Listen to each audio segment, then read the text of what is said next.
हज़रत इमाम हुसैन और उल्लू का वाक़या आज हम साथ बैठ कर के सुनने वाले हैं। खैर असलियत ये है कि जब भी मैं हज़रत इमाम हसन और हज़रत इमाम हुसैन का नाम सुनती हूँ तो मेरे दिमाग में ना वो रील घूम जाती है करबला के वाक़े वाली, जिससे मैं 2 साल पहले तक रूबरू नहीं थी। मुझे नहीं पता था कि ये वाक़या क्या है, क्या उस समय पे हुआ था, but now that I know it, मेरे दिमाग से वो कभी निकल नहीं सकता। और मैं दुख समझ पाती हूँ मुसलमानों का उस वाक़ये को लेकर के कि कैसे 2 मासूम बच्चों की उस समय शहादत हो गई थी, वो शहीद हो गए थे। हे हाय हेलो नमस्ते जी, सत श्री अकाल, अस्सलामु अलैकुम। मैं निधि शर्मा इंडिया से, और आज बहुत सारे इमोशंस मेरे अंदर फ्लोट कर रहे हैं क्योंकि आज हज़रत इमाम हुसैन की बात हुई है, उनका वाक़या सुनने की बात हुई है। उल्लू का वाक़या पहली बार ज़िंदगी में मैं सुनने वाली हूँ। So wish me luck and all the best to you also. उम्मीद करती हूँ मेरे प्यारे से दोस्त आप खैरियत से होंगे।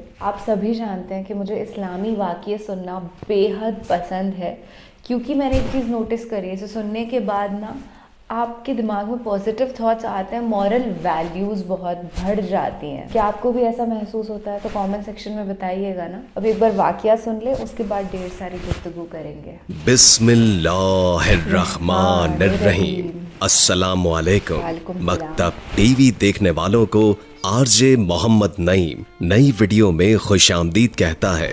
दोस्तों, आज की इस वीडियो में हम बात करने वाले हैं एक ऐसे जानवर के बारे में जिसके बारे में हमें तरह तरह की बातें सुनने को मिलती हैं। कोई इसे मनहूस कहता है तो कोई इसे घर में परेशानी लाने वाला जानवर कहता है। तो दोस्तों, हम बात करने वाले हैं उल्लू के बारे में, और आज की इस वीडियो में हम आपको उल्लू की पूरी हकीकत बताने वाले हैं, और ये बताने वाले हैं कि ये जानवर हमेशा वीरानों में ही क्यों रहता है, ये जानवर हमेशा उदास उदास सा ही क्यों रहता है। जब आप इसकी हकीकत सुनेंगे तो आपके होश उड़ जाएंगे। इसलिए दोस्तों, आप इस वीडियो को आखिर तक जरूर देखें। अगर आपको ये वीडियो अच्छी लगे तो इसे अपने दोस्तों के साथ भी जरूर शेयर कीजिए।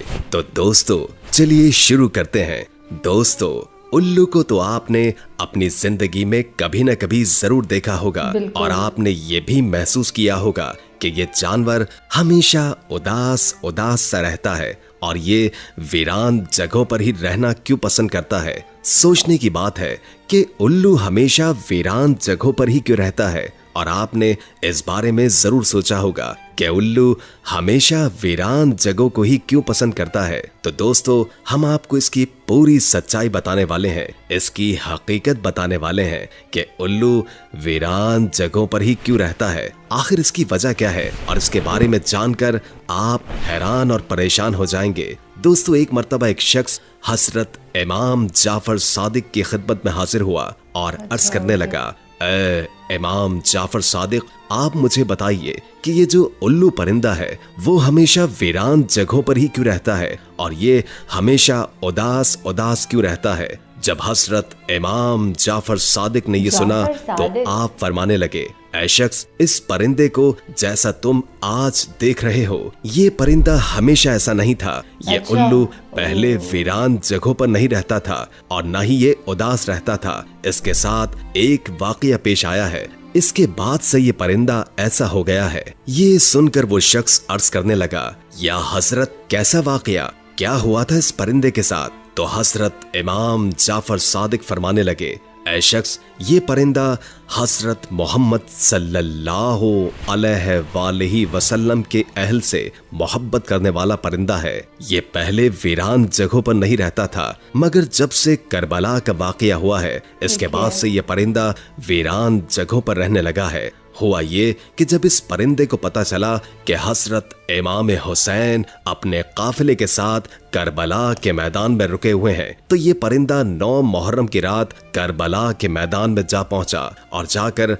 हजरत इमाम हुसैन रज़ियल्लाहु ताला अन्हु से अर्ज करने लगा, या हुसैन, मेरे लिए क्या हुक्म है? तो इस पर इमाम हुसैन ने फरमाया, ऐ परिंदे, तुम यहाँ से चले जाओ, क्योंकि कल यहाँ पर हुजूर सल्लल्लाहु अलैहि वसल्लम के अहल के साथ जो होने वाला है वो तुमसे नहीं देखा जाएगा, तुम उसको बर्दाश्त नहीं कर सकोगे। ये सुनकर उल्लू बहुत परेशान हुआ और अर्ज करने लगा, या इमाम हुसैन, यहां से नहीं जाऊंगा। जब वो परिंदा जिद करने लगा तो इमाम हुसैन ने उसको वहां रुकने की इजाजत दे दी। इसके बाद इस परिंदे ने करबला का पूरा वाकया अपनी आंखों से देखा। यजीद ने किस तरह इमाम हुसैन और उनके साथियों पर जुल्म किया, उसने अपनी आंखों से देखा। हजरत इमाम हुसैन के सरे मुबारक को कटा हुआ उसने अपनी आंखों से देखा। हजरत इमाम हुसैन की लाश को पामाल होते हुए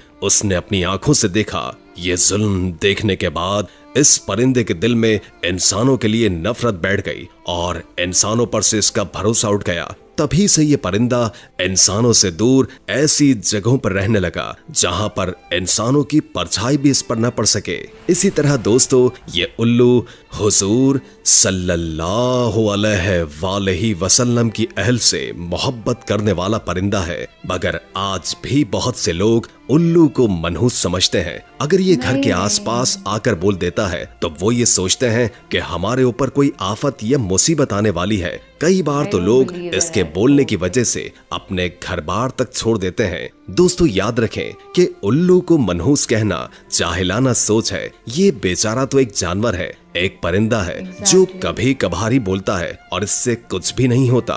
और याद रखें कि इसके बोलने से ना तो आपके ऊपर और ना ही आपके घर में कोई परेशानी आने वाली है, चाहे ये रात में बोले या फिर दिन में। तो दोस्तों, आप इन बातों से हमेशा दूर रहें, आप इन बातों से हमेशा बच के रहें। आइए अब आपको उल्लू के बारे में कुछ दिलचस्प मालूमात बताते हैं जिनको जानकर आप वर्ता हैरत में डूब जाएंगे। आपको ये जानकर हैरानी होगी कि दुनिया में कुल 205 अक़साम के उल्लू पाए जाते हैं, लेकिन उनकी पूरी कौम को दो खास कबीलों में ही बांटा गया है, बार्न उल्लू और ट्रू उल्लू।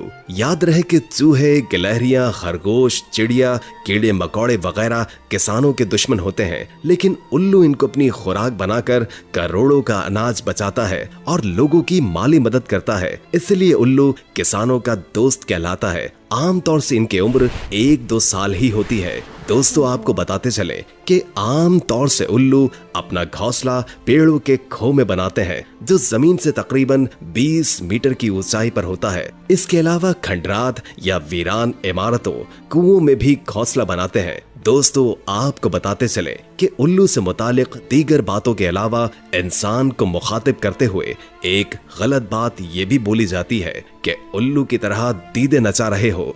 हालांकि उल्लू बेचारा अपनी आंखों को घुमाने में माजूर होता है, वो सिर्फ सामने देख सकता है, लेकिन 270 डिग्री तक अपनी गर्दन घुमाकर एक ही जगह पर बैठकर चारों तरफ देख सकता है। इसके जिस्म के पर दीगर परिंदों की बनिस्बत बहुत हल्के और मुलायम होते हैं और इसलिए जब ये उड़ता है तो इसके उड़ने से बिल्कुल आवाज नहीं होती और ये बहुत आसानी से अपने शिकार पर झपट सकता है।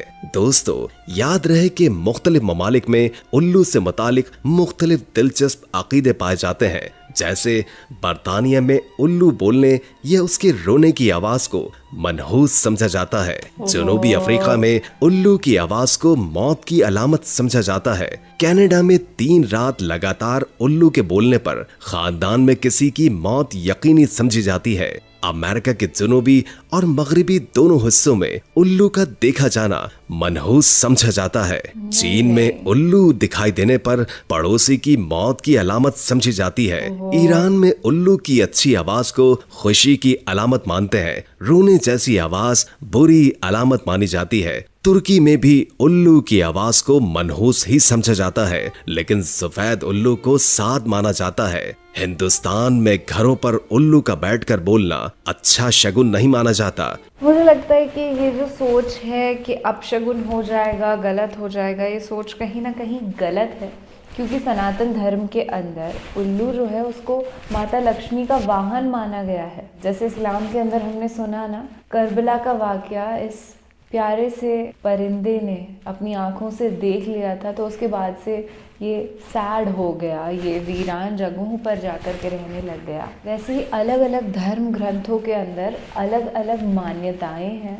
तो जब भी आप किसी परिंदे को या जानवर को देखें तो आप पॉजिटिव ही सोचा करें, क्योंकि सब अल्लाह की ही क्रिएशन है। और ये वाक़या सुन करके मुझे बहुत अच्छा लगा है और बेहद अच्छा मुझे महसूस होता है जब मैं इस्लाम का वाक़या सुनती हूँ तो, क्योंकि बचपन से कभी सुना नहीं, तो अभी सुनने मिल रहा है। Very fortunate. और मैं एक छोटा सा पैगाम आपको देना चाहती हूँ कि पहले मेरी ऐसे सोच थी, कुछ महीने पहले सूअर को देख करके मैं बहुत घृणा करती थी कि यार ये कैसा जानवर है, पिग बहुत गंदा होता है। और फिर आप भी जानते ही हैं कि सूअर के मांस को हराम बताया है इस्लाम के अंदर ना, आप नहीं खा सकते, you can not eat pork, क्योंकि वो खुद का एक्सक्रीटा और जितने भी मुख्तलिफ जानवर इंसान सबका एक्सक्रीटा खाता रहता है। तो सोचिए कितना दूषित पल्यूटेड उसका मीट होता होगा ना। आई यूज़ टू से कि ये सबसे बेकार जानवर है, मैं इससे नफ़रत करती हूँ। पर मैं नफ़रत कैसे कर सकती हूँ, वो तो अल्लाह की क्रिएशन है। अल्लाह ने पिग को इसलिए बनाया ताकि जितना भी